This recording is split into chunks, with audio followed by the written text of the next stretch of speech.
నమస్తే, నేను మీ సతీష్. రోజువారీ పేమెంట్లు తీసుకునే రోజా కూడా ఈ రోజున రోడ్డెక్కి రోత మాటలు మాట్లాడుతోంది అంటే ఇది కూటమి ప్రభుత్వం ఇచ్చినటువంటి అలుసు. వాళ్ళ అలసత్వమే ఈ రోజున వీళ్ళకి ఒక వరంగా మారి వీళ్ళు మాట్లాడడానికి అవకాశాలు ఇస్తూ ఉంది అన్న విమర్శలు కూడా ఈ రోజున కూటమి ప్రభుత్వం పైన, ముఖ్యమంత్రి చంద్రబాబు నాయుడు గారి పైన, నారా లోకేష్ గారి పైన పెద్ద ఎత్తున వెలువెత్తా ఉన్నాయి. కారణం ఏమిటి అంటే, మరి మనకు తెలుసు, వైఎస్ఆర్ కాంగ్రెస్ పార్టీ అంటే బూతులు వాళ్ళకి పేటెంట్. ఎవరు ఎంత రోతగా ఆ డ్రైనేజ్ నోర్లు వేసుకుని వాగితే వాళ్ళకి జగన్ చల్లటి ఆశీస్సులు ఉంటాయన్నమాట. మరి ఈ క్రమంలోనే నిన్న పాపం ఎప్పుడు ఆ రోత మాటలతోటి, అంటే ఆ డ్రైనేజ్ కంపు కొట్టేటువంటి నోరుతోటి మాట్లాడే ఆర్కే రోజా మళ్ళీ నిన్నొచ్చి కొన్ని వ్యాఖ్యలు చేశారు. దానిపైన ఈ విమర్శలన్నీ కూడా వస్తూ ఉన్నాయి. ఒక్కసారి రోజా మాటలు విందాం, దానిపైన ఎలాంటి చర్చ జరుగుతోంది అనేది కూడా ఒక్కసారి విశ్లేషించుకుందాం. నిన్న తిరుపతిలో ఏదో వైఎస్ఆర్ కాంగ్రెస్ పార్టీకి సంబంధించినటువంటి బూత్ కమిటీ మీటింగ్ పెట్టుకున్నారంట. ఆ బూత్ కమిటీ మీటింగ్లో పాల్గొని బయటకు వచ్చి ఆ బూతులు నోరేసుకుని పడిపోయింది మళ్ళీ ఆర్కే రోజా గారు. ఒక్కసారి ఆవిడ మాటలు వినండి. ఆయన ముఖ్యమంత్రి అయ్యే వరకు 5 సంవత్సరాలు రాష్ట్రంలో ప్రజలు ఎవరు సంతోషంగా లేరంట, ఎవరు నవ్వలు కూడా నవ్వలేదంట. ఆయన ముఖ్యమంత్రి అయిన తర్వాతే అందరూ సంతోషంగా ఉన్నారు, నవ్వుతున్నారు అని చెప్పి సిగ్గు లేకుండా ఒక ఆంధ్రప్రదేశ్ సీఎం చంద్రబాబు నాయుడు గారు ఎలా అబద్ధాలు చెప్పారో ఈ రాష్ట్ర ప్రజలు చూసి ఆశ్చర్యపోయారు. నిజంగా ప్రజలు ఎవ్వరూ ఆశ్చర్యపోలేదు. సిగ్గు లేకుండా ఇవాళకి మీరెలాగ రోడ్డు మీదకి వచ్చి మాట్లాడుతున్నారు అని చెప్పి మిమ్మల్నే ప్రశ్నిస్తూ ఉన్నారు. ఎందుకంటే ఆయన అన్న మాటల్లో లేదా ఇప్పుడు ఈవిడ చెప్పిన మాటల్లో అన్నీ వాస్తవం. ఎక్కడి వరకు? గడిచిన 5 ఏళ్ళు ఆంధ్ర రాష్ట్ర ప్రజలు జగన్మోహన్ రెడ్డి వైసీపీ ప్రభుత్వ హయాంలో ఎక్కడా స్వేచ్ఛగా బతికినటువంటి దాఖలాలు లేవు. దానికి నిలువెత్తు నిదర్శనమే 151 స్థానాల్లో ఉన్న మీరు 11 స్థానాలకి పతనం అవ్వటం. మీ పాలనలో గనక ప్రజలు సుఖ సంతోషాలతోటి అలాగే స్వేచ్ఛగా బ్రతికినట్లయితే మళ్ళీ మీకే పట్టం కట్టేవాళ్ళు కదా. మీలాంటి అరాచకవాదులు ప్రభుత్వంలో ఉండడానికి వీల్లేదు, మీరు పాలకులుగా పనికిరారు, మీరు ఒక పనికి మాలిన పార్టీ, మీరంతా ఒక పనికి మాలిన వ్యక్తులు అనుకున్నారు కాబట్టే 11 స్థానాలకి పతనం చేశారు. అయినా కూడా ఇవాల్టికి అరే ఇంత ఘోర ఓటమి, ప్రజలు మనల్ని ఇంత ఘోరంగా చీగొట్టారు, మన ముఖాన్న కాండ్రిని చుమ్మేశారు అనేటువంటి ఆ సిగ్గు శరం అనేటువంటిది కూడా లేకుండగా మీరు రోడ్లెక్కి మాట్లాడుతూ ఉంటే జనాలు మిమ్మల్ని చూసి అసహ్యించుకుంటున్నారు. ఇవి మీ బతుకులు, మీ సిగ్గులేని బ్రతుకులు ఇంతే అని చెప్పేసని జనాలు చీత్కరించుకుంటున్నటువంటి పరిస్థితులు.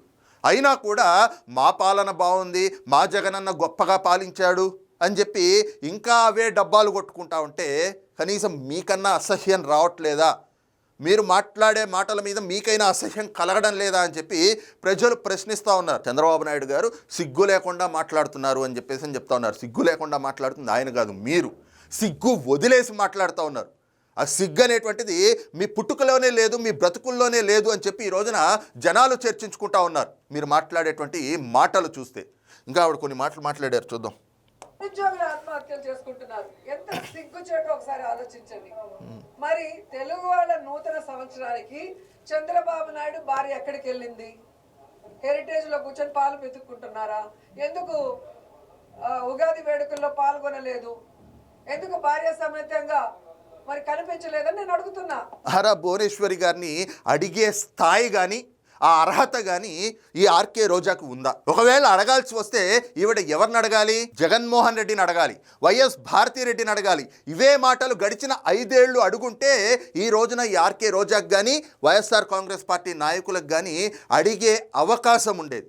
ఆ రోజున ఏమని అడగాలి? ఇదే ఆర్కే రోజా గారు, అయ్యా జగనన్న, బ్రహ్మోత్సవాలకి స్వామివారికి పట్టు వస్త్రాలు సమర్పించడానికి వెళ్తా ఉన్నావు కదా, ఒంటికాయ సొంటిగాళ్ళలాగా ఒక్కడివే వెళ్ళకూడదు, అలా వెళ్తే నిన్ను ముండమోపంటారు, సతీ సమేతంగా వెళ్ళి ఇవ్వడం అనేటువంటిది సంప్రదాయం. మరి నీ భార్య ఎందుకు రాలేదు? ఎక్కడికి పోయింది భారతిరెడ్డి?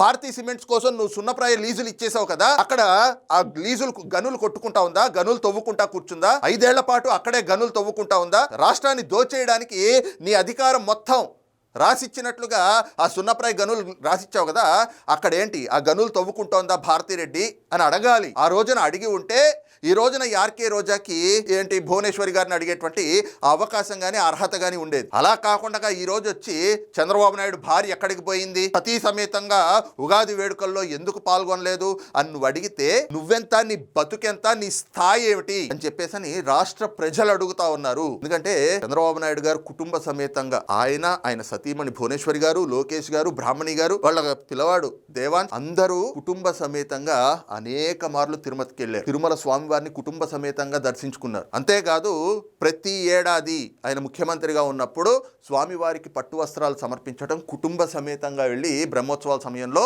ఆయన ఆ పట్టు వస్త్రాలు సమర్పిస్తూ ఉంటారు. కావాలంటే చూసుకో, ఎన్నో ఫోటోలు, ఎన్నో వీడియోలు ఉంటాయి.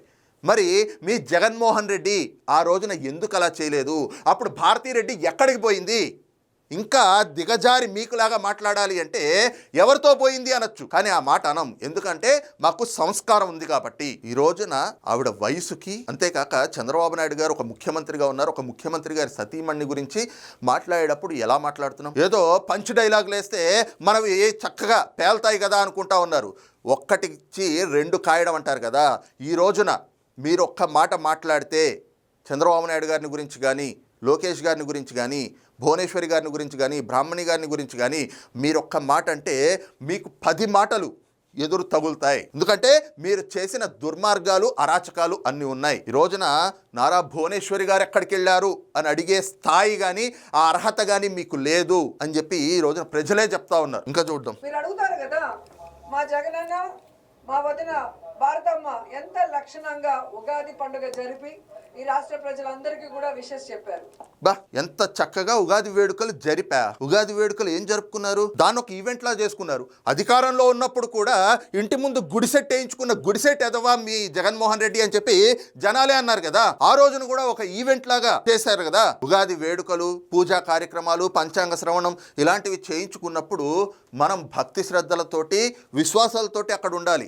అంతేగాని ప్రజల్లో మన మీద వ్యతిరేకత వస్తోంది, ప్రజలు మనల్ని ఒక అసహ్య భావంతో చూస్తున్నారు, మనల్ని చీత్కరించుకుంటున్నారు, హిందువులను ఒక ఓట్ బ్యాంక్ కింద చూసి వాళ్ళ ఓట్లు కొల్లగొట్టడం కోసం వాళ్ళని నమ్మించాలి అని చెప్పి ఈవెంట్లు కండక్ట్ చేసుకునేది మీరు. ఇంకోటి ఈవిడ చెప్తా ఉంది, మా జగనన్న, మా భారతీ వదిన అని చెప్పి. ఈవిడేమో మా అన్న, మా వదిన అంటా ఉంది. అసలు అన్న పదానికి కళంకం తెచ్చాడని చెప్పి ఆయన చెల్లెళ్ళు అంటా ఉన్నారు. అలాంటి అన్న ఉంటే బయట వేరే శత్రువులే అక్కర్లేదని చెప్పేసి ఆయన సొంత చెల్లెళ్ళు చెప్తా ఉన్నారు. ఈవిడొచ్చి మా జగనన్న, మా భారతీ వదిన అంటా ఉంది. ఆ వదిన పెట్టిన తెంపులకే ఈరోజు కుటుంబం మొత్తం విడిపోయింది, చిన్నాన్న హత్య కూడా జరిగింది అందుకే అని చెప్పి ఈ రోజున మొత్తం ఆ కుటుంబమే చెప్తా ఉంది. వాళ్ళు వచ్చి చక్కగా ఉగాది వేడుకలు జరుపుకుని రాష్ట్ర ప్రజలందరికీ విషెస్ చెప్పారంట. మీ బోడి విషెస్ మాకు అక్కర్లేదు అని చెప్పి రాష్ట్ర ప్రజలు 151 నుంచి 11 స్థానాలకు పతనం చేశారు. అది కూడా గుర్తెరగకుండా ఈరోజు వచ్చి ఇష్టారీతిలో మాట్లాడుతూ ఉంటే నిజంగా రేపొద్దున ఇదే ఆర్కే రోజా గారు రోడ్డు మీద కనిపిస్తే రాష్ట్రంలో ఉన్నటువంటి మహిళలే చీపురు కట్టలు తిరగేసి కొట్టే రోజులు దగ్గరకు ఉన్నాయని చెప్పేసి ఈ రోజున ప్రజలు చర్చించుకుంటా ఉన్నారు. అలాగే తెలుగుదేశం పార్టీ శ్రేణులు కూడా హెచ్చరిస్తున్నటువంటి పరిస్థితి. ఎందుకంటే ఈ రకమైనటువంటి మాటలు మాట్లాడి గడిచిన 5 ఏళ్లు ప్రజలకు అసహ్యం కలిగించారు. దేవాలయం లాంటి అసెంబ్లీని కూడా బూతుల నిలయంగా తయారు చేసింది వైసీపీ. అందుకే ఈ రోజున వాళ్ళకి ప్రతిపక్ష హోదా కూడా ఇవ్వకుండా అసెంబ్లీకి రాని పరిస్థితులు ప్రజాస్వామ్యం కల్పించింది. స్వామివారి పట్ల, దేవుడి పట్ల, హిందూ సమాజం పట్ల మీరు చేసిన ద్రోహమే ఈ రోజున మిమ్మల్ని 11 స్థానాలకి పతనం చేసింది. ఇవాళకి ఇవన్నీ గుర్తెరగనట్లుగా వచ్చి ఏదో పంచ్ డైలాగులు వేస్తూ ఉన్నాం.